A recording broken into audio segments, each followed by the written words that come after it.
Hey, it's Jack from Jack Gately Real Estate in the Online Real Estate Academy, and so we're going to bring you today a tutorial about how to write into your offer the compensation that you're looking to get paid for the transaction as a buyer agent. So, as many of you are aware, soon, if not like right away or even over the next couple of weeks, soon the fields in the MLS that indicate the buyer agency compensation, like 2.5%, 3%, whatever, they might, for some of you, go away. They might be going away. Or they might go to zero. Or they might have some number in there that you don't want.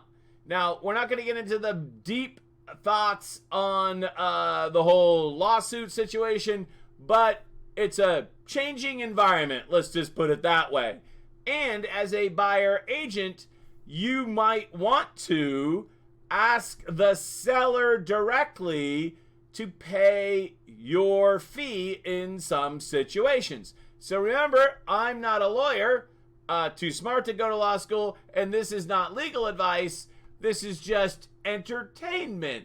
It's just me sharing with you how I might do it. You seek your own legal advice, because way too smart here to be a lawyer. And as a result, I'm not your lawyer. You go seek some lawyer advice. But we're going to show you how we're going to be doing it. And it's actually not new. For basically ever, if you saw a compensation listed in the MLS that you thought was too low, for instance, with the consent of your buyer, you could always ask for more. So this is really not new.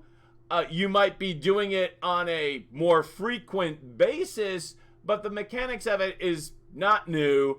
But there's a lot of people that don't know how to do it. So let's get into it. I think it's actually very, very simple. Let's cut to the chalkboard.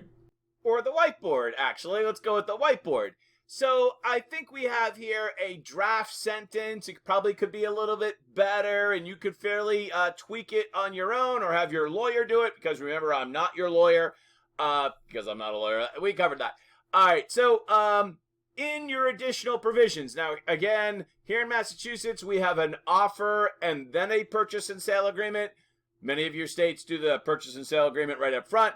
But in the additional provisions, in the first time that you're making an offer for the property, no matter what you call that document, a simple sentence in the additional provisions. Let's break it down. It actually has a couple of different parts to it. Notwithstanding the offer of buyer agency compensation that may or may not be posted. In other words, disregarding that. In other words, this phrase, this paragraph, this additional provision supersedes what might be posted in the multiple listing service. Insert the full name of MLS here. So that's the first part. We're setting up the fact that this supersedes what might be in the MLS. Seller shall pay. In fact, I think I'm going to add a little comma there just to set this off to make it absolutely declarative. Seller shall pay. Not the listing agency. No. That's a no-no in the new world. The seller shall pay.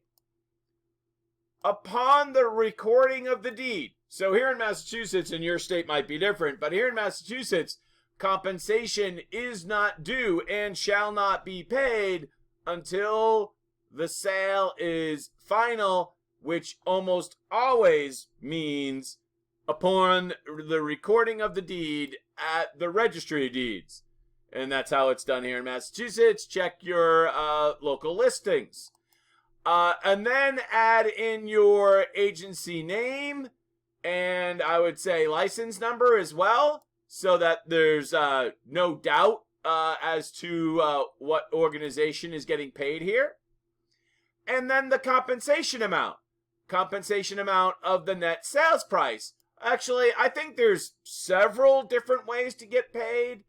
a percent of the net sales price is the most common here in Massachusetts, but there's probably other ways to do this. So let's take a look at a completed sentence here. Actually, I have two options of how this could look like in real life. Let's cut to another slide. So as you can see here, I've added in the multiple listing service known as MLS PIN, because that's the one that we use the most here in Massachusetts. By far the most popular, and it's also the one that I'm a subscriber to. And then I've added in my agency, Jack Gately Real Estate, LLC. I've added in my license number. What an easy license number, too, by the way. 10,001, right? How lucky am I to get that one? And then I wrote 2% of the net sales price, which obviously would be referenced in the offer on the page 1 near the top, right? So it's quite clear that I'm asking for a fee as buyer agency compensation of 2% of the net sales price.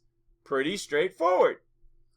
Now, as I said, there could be any number of ways to be compensated as the buyer agent, so I'm just going to throw out another one. In this one here, I changed it to be $4,500. So just a flat fixed dollar amount. Nothing to do with the net sales price. So just to demonstrate, there are different ways. You could do a gross sales price. There's a number of different ways. But these are probably the two most common. A flat fee or a percent of the net sales price. Very easy, right? So simple. And I think you're going to want to start to do this sooner rather than later. In other words, just get in the habit of it. But we're also in a period where you could, right now, put an offer in on a property and have that compensation be listed in the MLS right now, right? It could say 2.5%. And what if you don't write this language into the offer, but over the course of the transaction, your MLS gets rid of that field? So it did say 2.5% when you wrote the offer, and now on the day of closing, it doesn't say anything.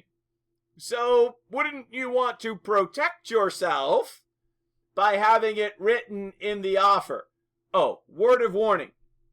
In most cases, when you're a two-step state where there's the offer and then the purchase and sale, almost always the purchase and sale, how do I want to say this in a non-lawyer way, obliterates anything that was written in the offer.